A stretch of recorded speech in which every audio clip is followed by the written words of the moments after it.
When you last went to Greg's, I'm willing to bet that one of three things happened.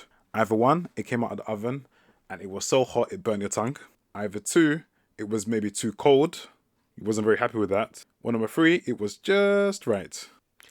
So let's focus on those cold pasties. Why would Greg's want you to have cold pasties? Well, I have four reasons why Greg's want you to have cold pasties. So the first reason is to avoid paying a so-called pasty tax. So a pasty tax was effectively like a VAT tax that came into force in around 2012. So with that, the government in the UK had massive backlash as people were annoyed that they were trying to put taxes on pasties.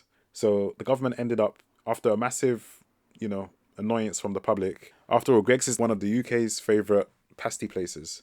So in the end, the government caved in and provided a loophole for Greggs and places like that, which was that they didn't have to pay tax if they didn't keep the hot food warm, effectively. So, but you might ask, why does Greggs care so much about paying VAT tax, as normally VAT is passed on to the customer?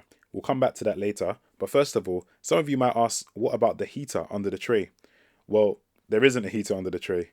The trays that the pasties sit on doesn't actually have heaters underneath. It just cools down on the tray. So that's the first one. So the second reason why Greggs doesn't mind you having cold pasty is because if they were to actually charge you for VAT, then they would also have to incur extra costs for electricity to heat up the pasties. They don't want to pay those extra costs. So that's definitely one of the reasons that they want to keep their costs down. That brings on to number three. So that if that was to happen, that would then create a dilemma in terms of, do they then increase the price to cover it, or do they absorb the price? The risk of increasing the price to cover the VAT and electricity and so on is that it could put off the customers, as that's one of their big selling lines, is that Greggs is cheap and cheerful. If Greggs gets to a price where you can effectively buy a meal deal for the same price, then a lot of customers may just say, actually, you know what, I'm just going to get a meal deal instead. I can get a sandwich, I can get a drink, I can get a snack. I'd rather do that than just get a pasty. Well, for some people anyway. So that would be one of the risks.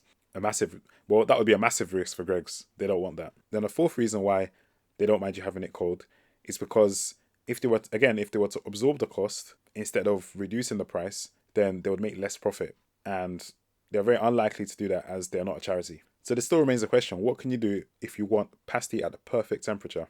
Well, the employee tells us that it's all about timing. She says that the best time to go in is probably when it's busy, as that's when they'll be regularly rotating the pasty. But at the moment, it's just a game of potluck. But if anyone knows how long exactly to leave a pasty when it comes out of the oven, let us know in the comments. So if you like the video, give it a thumbs up and subscribe for more. See you next time.